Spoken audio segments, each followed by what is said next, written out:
राधा अपनी बहू कोयल के साथ बाजार जाती है, जहां वो देखती है कि हर तरफ बहुत सारे फल फ्रूट आए हुए हैं। कई सारी दुकानें तो बहुत ही ज्यादा सजी हुई हैं। साथ ही बाजार में कई तरह के लैंप और काफी सारी सजावट की चीजें रखी हुई हैं।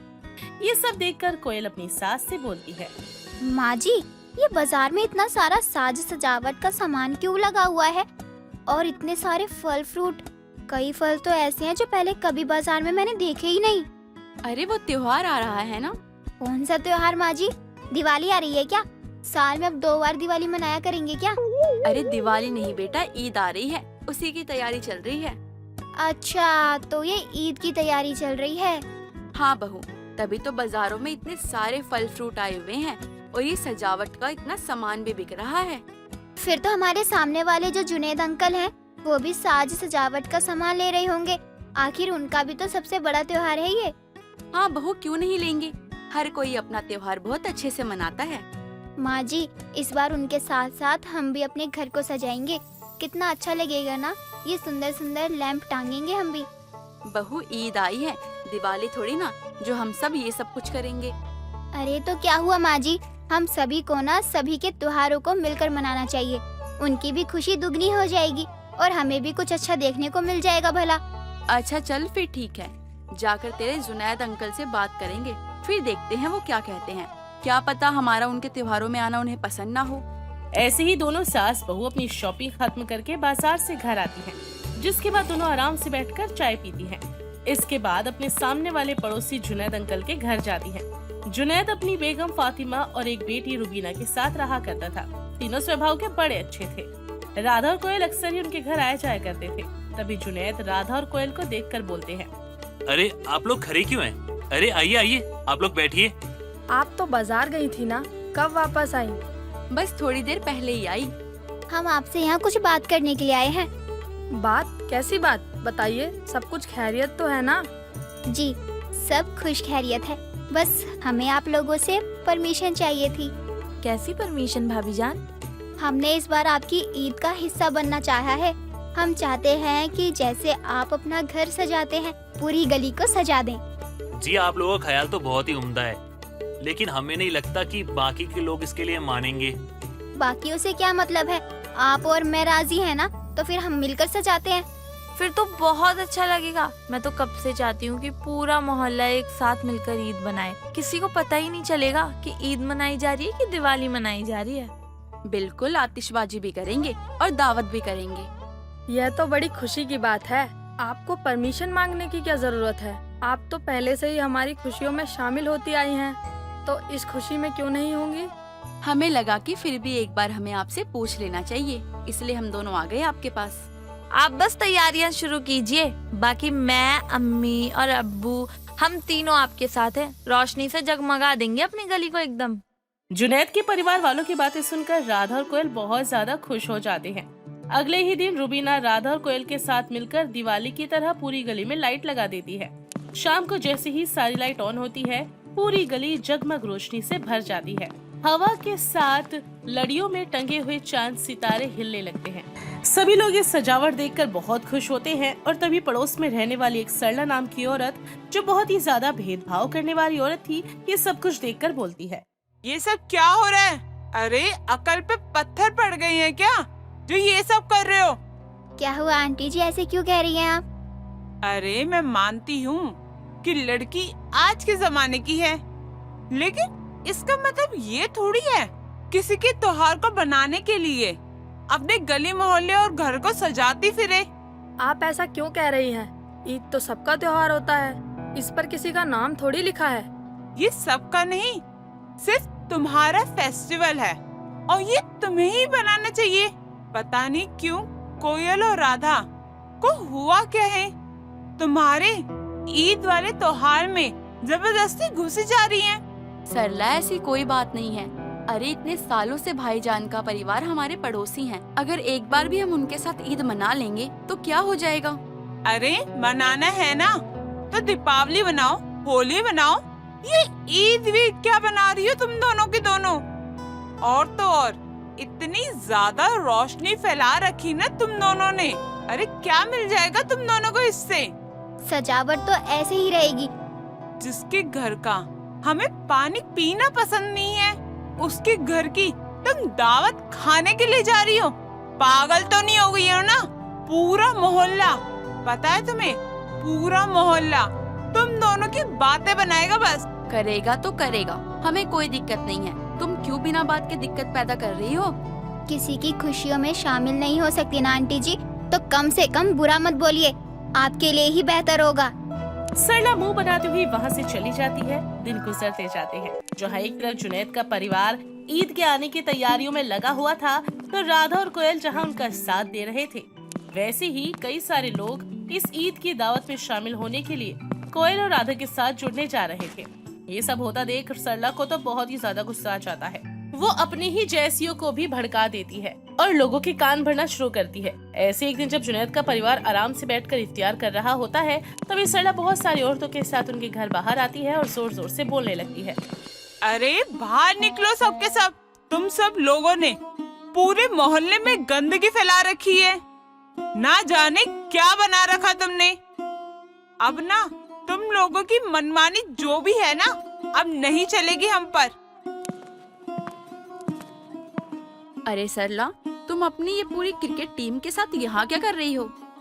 अरे तुम लोगों की मनमानी ना बहुत हो गई है, तभी मैं इन सबको लेके आई हूँ, क्योंकि ना अब तुम्हारी मनमानी जो है ना, अब नहीं चलेगी हम पर। आपको जो भी कहना है ना बाद में आना, अभी उनकी इफ्तारी का समय चल रहा है, उनको परेशान मत कीजिए। मुझे किसी के इफ्तार से कोई मतलब नहीं है। सरला काफी देर तक यूं ही जुनैद के घर के बाहर चिल्लाती है, जिसके बाद जुनैद अपने परिवार समेत बाहर आता है। तभी रुमीना बोलती है, आंटी क्या हुआ, आप चिल्ला क्यों रहे हो? ये जो लाइटें वाइटें लगा रखी ना तुम सबने, और ये सारी चीजें सारी की सारी हटाओ यहाँ से अभी के अभी। ये सब ना यहाँ नहीं चलेगा, चलो यहाँ से। पर क्यों नहीं चलेगा? हमारा त्योहार है, सब लोगों को अपना त्योहार मनाने का हक होता है। अरे आपको है, लेकिन ये लोग जबरदस्ती क्यों घुस रहे हैं, मुझे ये समझ नहीं आ रहा। ईद आपकी है, लेकिन ये सब क्यों बना रहे हैं? आंटी जी, आप फिर से वही बातों को लेकर बैठ गई हैं। जो कि इस मोहल्ले में अभी तक नहीं हुआ है। मुझे तो ये समझ नहीं आ रहा, ये सब लोग इनके साइड क्यों ले रहे हैं? पता नहीं इन सब लोगों ने इन पर जादू टोना तो नहीं कर दिया है। अरे कब तक आप ऐसे भेदभाव करती रहोगी? चली जाइए यहाँ से, जो सजावट हुई है वो वैसे की वैसी ही रहेगी। सरला पूरे जोर लगाकर जोर जबरदस्ती से कोयल और राधू को अपनी तरफ करने की कोशिश करती है, लेकिन सरला पूरी तरीके से नाकामयाब हो जाती है। साथ ही अपने साथ लाई हुई औरतों के साथ ही उसे वापस लौटना पड़ता है और उनके जाते ही फातिमा बोलती है, हमें लगता है कि आप लोगों को हमारे साथ ईद में शामिल नहीं होना चाहिए, क्योंकि हम नहीं चाहते हमारे कारण आपका बाकियों से रिश्ता खराब हो जाए। कोई रिश्ता खराब नहीं हो रहा आंटी जी। अरे ईद हो या दिवाली, सबका बराबर है। और नहीं तो क्या, अगर हम शुरुआत नहीं करेंगे तो और शुरुआत करेगा कौन? जी हम तो बच्चों की बात से सहमत है। अगर आज हम अपने आप को बदलेंगे नहीं और इस भेदभाव को नहीं मिटाएंगे, तो आने वाले समय में ये भेदभाव चलता रहेगा, और आज नहीं तो कल ये परंपरा, पुराने रीति रिवाज ये तो खत्म होनी ही है। कल करे सो आज करे। अगर हम एक दूसरे को अपना लेंगे, एक दूसरे को सम्मान देंगे, एक दूसरे को अपना मान लेंगे, तो क्या दिक्कत हो जाएगी?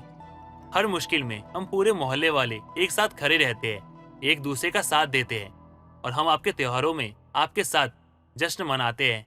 तो हमारे त्योहार में अगर आप जश्न मना लोगे तो क्या ही दिक्कत हो जाएगी? और मुश्किलों से घबराना नहीं चाहिए, चाहे कोई कुछ भी कहे। हमें एक दूसरे का साथ देना चाहिए।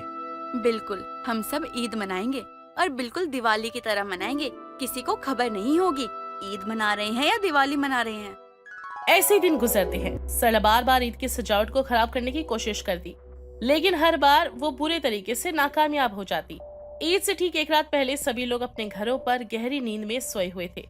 तभी सरला पास में बिजली के खंभे की तरफ जाती है और खुद से बोलती है, ईद और दीपावली ये सब लोग एक करना चाहते हैं ना? मैं बताऊंगी इनको ईद दीपावली एक कैसे होगी। ऐसी आग लगाऊंगी ना मैं इनकी ईद पर, सबके मुंह पर 12 बज जाएंगे। मुझसे पंगा लिया है ना इन्होंने, नतीजा तो भुगतना ही होगा। अरे दीपावली अलग है, ईद अलग है, इनको ये फर्क बताना ही पड़ेगा मुझे। इनकी अकल ना ठिकाने मुझे ही लगानी पड़ेगी लग रहा है। इतना कहकर सरला बिजली के तारों के साथ छेड़खानी करती है और चुपचाप घर आ जाती है। अगले दिन जुनैद का परिवार उठकर सबको ईद मुबारक बोलता है और सीधा नमाज पढ़ने के लिए मस्जिद चला जाता है।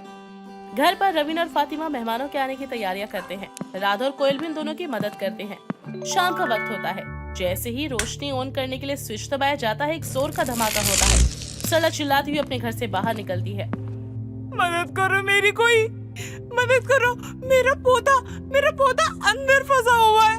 हमारे पूरे घर में बिजली का शॉर्ट सर्किट हो गया है। कोई तो बचाओ मेरे बच्चे को, मेरे पोता की मदद करो कोई। आवाज सुनते ही जुनैद जल्दी से सरला के घर जाता है, जहाँ जगह जगह बिजली के धमाके हो रहे थे।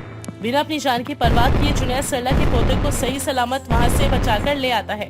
तभी सरला के घर में एक और जोर का धमाका होता है और पूरे मोहल्ले की लाइट चली जाती है। तभी जुनैद बोलता है, आप ठीक तो है ना? और आपका पोता, वो तो ठीक है ना? अब एक मर्तबा देख लीजिए इसे। ये तो ठीक है, लेकिन ये सब के सब जो भी चीज थी ना, वो मेरी ही गलती थी लगता है। मैंने तुम्हारे बारे में गलत सोचा, तो देखो मेरे साथ ही गलत हो गया। जैसे करनी होती है ना, वैसे भरनी भी होती है। ये आप क्या कह रहे हो आंटी जी? सच कह रही हूँ मैं। ये जो कुछ भी हुआ है ना, ये सब मेरी ही गलती है। मेरी वजह से हुआ है ये सब कुछ। इतना कहकर सरला रात की गई अपनी सारी हरकतें सबके सामने बताती है, जिसे सुनकर सब लोग बहुत ज्यादा हैरान होते हैं। और सरला बोलती है, मुझे माफ कर दो, मेरे से बहुत बड़ी गलती हो गई है। ये सब के सब जो भी हुआ है वो मेरी ही गलती है। लेकिन अगर आज के दिन जुनैद भाईजान घर पे नहीं होते और मेरे घर पे जो आग लगी थी वहाँ पर नहीं जाते, तो मेरा घर लगता है बर्बाद ही हो जाता। मेरा पोता जलकर मर ही जाता। ये सब के सब मेरी ही गलती है। मेरे पोते के साथ इतना बड़ा हादसा हो गया, और आज के दिन, वो भी ईद के दिन, पूरा मोहल्ला अंधेरे में डूब गया। जी कोई बात नहीं, जो हुआ सो हुआ। अब पुरानी बातों के लिए क्या शिकवा करना।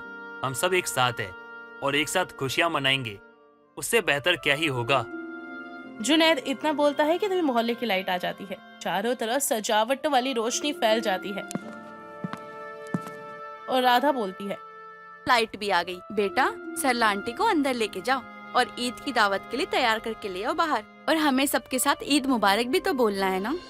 कोयल सरला को जल्दी से अपने साथ घर के अंदर लाती है और अच्छे से तैयार करके बाहर ले आती है, जिसके बाद सरला खुशी खुशी सबके साथ ईद की दावत में शामिल होती है। पूरे मोहल्ले के लोग मिलकर खूब आतिशबाजी करते हैं। जुनैद का परिवार सभी लोगों को मिठाइयाँ खिलाता है और गले मिलकर सब लोग ईद मुबारक बोलते हैं। कोयल और राधा की एक छोटी सी कोशिश से पूरे मोहल्ले में ईद का रंग रंग जाता है। आसपास के मोहल्ले वाले भी अपनी गलतफहमी जो शिकार हो गए थे, वो भी उसे दूर कर लेते हैं। और सब कुछ देखकर ऐसा लग रहा था जैसे ईद आई है या फिर साल की दूसरी दिवाली। तभी फातिमा और रुबीना राधा और कोयल के पास जाते हैं और बोलते हैं, आपकी बदौलत हमारी ये ईद बहुत यादगार बन गई है।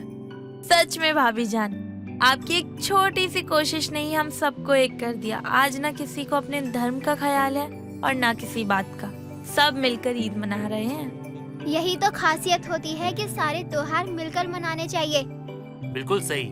त्योहार कोई सा भी हो, हम मुसलमान का ईद हो, हिंदू की दिवाली हो, हम सबको एक साथ मनाना चाहिए। हम लोग एक दूसरे को अपना मानते हैं, साथ में घूमते हैं, खाते हैं, पीते हैं, सब कुछ करते हैं। लेकिन जब बात त्योहार की आती है तो हम लोग एक दूसरे से अलग क्यों हो जाते हैं? क्यों एक दूसरे का साथ नहीं देते? आखिर ऐसा क्यों? आज हमारी एकता बस इस मोहल्ले तक सीमित ना रहे। आज हमारे कुछ करने से हमारा मोहल्ला बदला है, कल पूरी दुनिया बदलेगी। अगर हम सब एक साथ रहे तो हम क्या कुछ नहीं कर सकते। हिंदू हो चाहे मुस्लिम हो, चाहे सिख हो चाहे ईसाई, हम सब है भाई। और इस बात को हमें समझना चाहिए। हर दिन अगर हम खुशियाँ एक साथ मनाएं तो हर दिन दिवाली और हर दिन ईद मनाई जाएगी। और इस तरह सभी लोग अपने दिलों से भेदभाव के भाव को मिटाकर आने वाले त्योहारों को खुशी खुशी मनाते हैं। लीला के घर में कभी शांति नहीं रहती थी।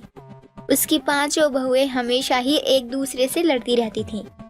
एक दिन लीला अपने कमरे में आंखें बंद किए बैठी जाप कर रही थी।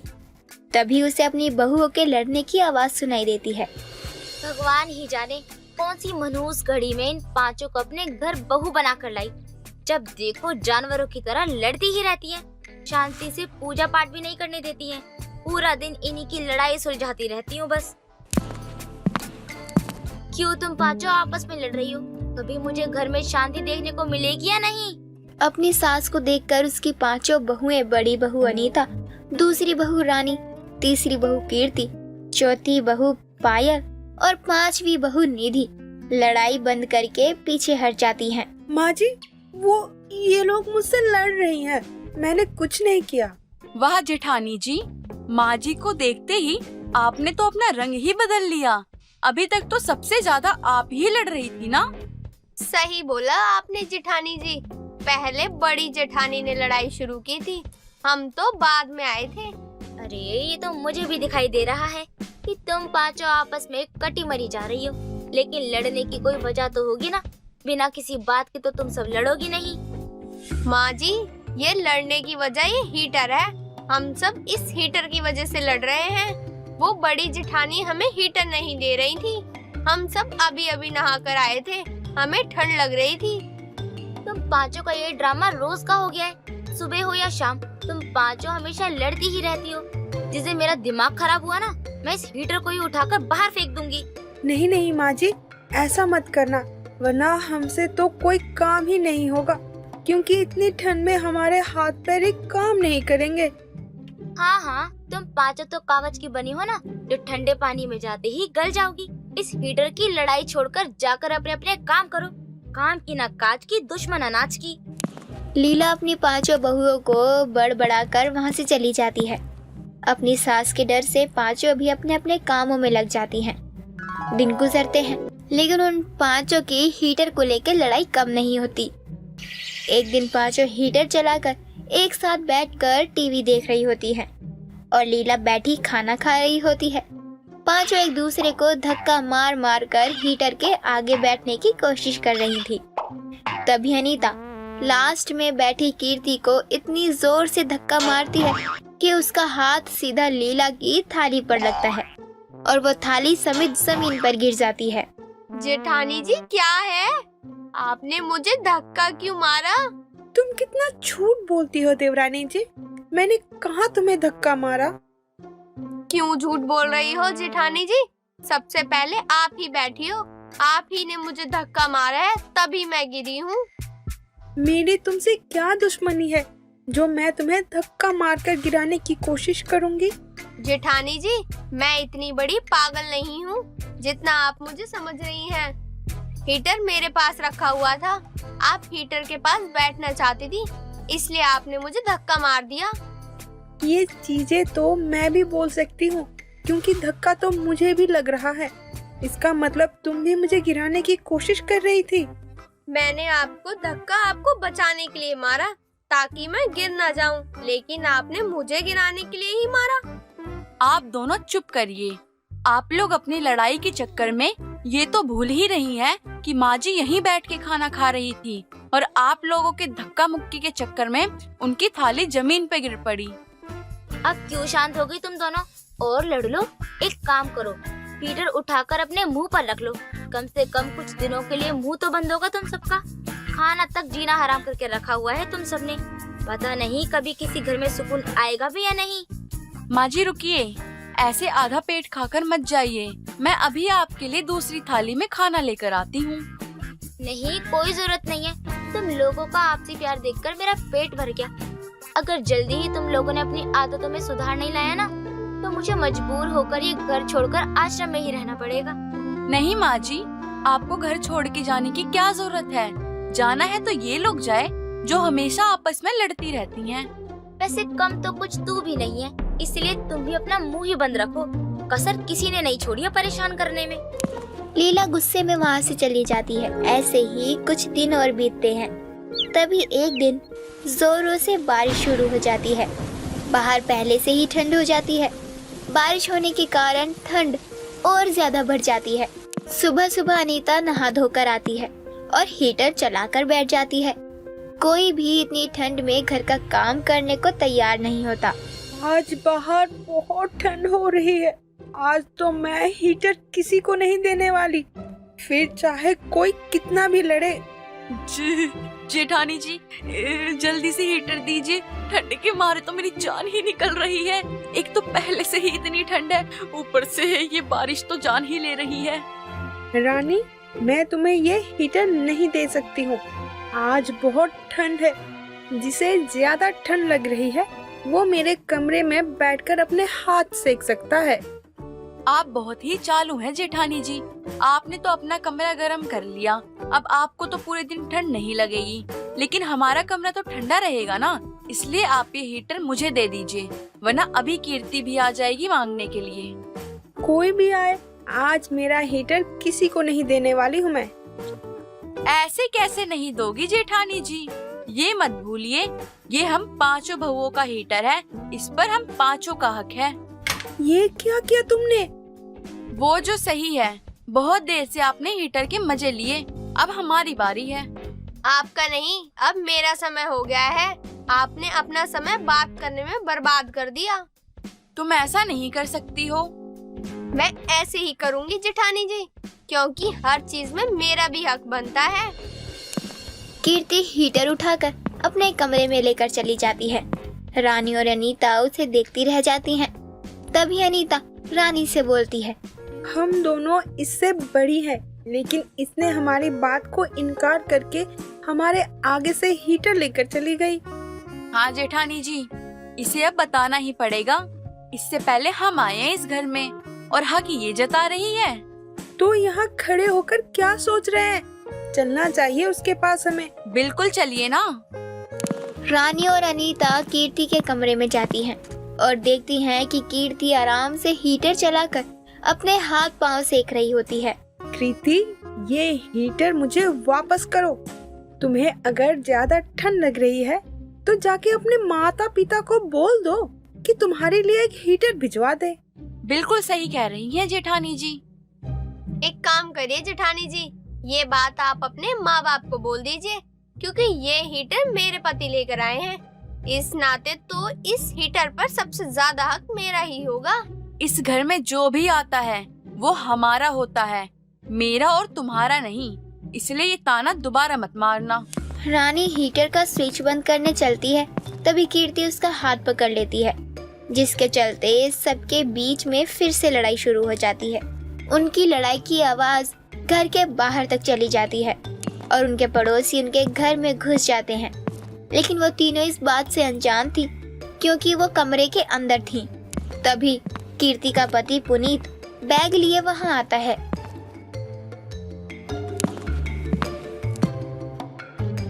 तुम सबका दिमाग खराब हो गया है क्या? लड़ने में इतनी बिजी हो चुके हो कि पल्लू में लगी आग भी दिखाई नहीं दे रही है। पुनीत जी, आप कब आए? सोचा था अचानक से आकर आप लोगों को सरप्राइज दूंगा, लेकिन यहाँ आकर तो मुझे खुद ही सरप्राइज मिल गया है। तुम सबकी लड़ाई के चलते पूरा मोहल्ला अपने घर के अंदर घुस चुका है, जाकर देखो। ये क्या कह रहे हैं देवर जी आप? सच बोल रहा हूँ। वैसे ये लड़ाई किस बात की हो रही है? पुनीत जी, ये लड़ाई एक हीटर की वजह से हो रही है। हाँ, माँ ने मुझे बताया था कि एक हीटर की वजह से पांचों के बीच में लड़ाई होती रहती है। गलत ही क्या कहा था? अब तो तूने अपनी आंखों से देख लिया। बेटा, इन पांचों को हीटर के चलते लड़ते देखकर मैं तो दुखी हो गई हूँ। वैसे माँ, ये हीटर मैंने आपके लिए भिजवाया था। अगर आप इस्तेमाल नहीं कर रही हैं, तो इसका होने से कोई फायदा नहीं है। पुनीत कुछ दिनों बाद हीटर अपने गांव भिजवा देता है, जिसके बाद ना ही घर में हीटर होता है, ना ही पांचों के बीच में लड़ाई होती है और लीला को अपने घर में शांति भी प्राप्त होती है। दोस्तों, अगर आपको ये कहानी पसंद आई तो इसे लाइक करें, शेयर करें और कमेंट करके बताएं कि कहानी में आपको सबसे अच्छा क्या लगा।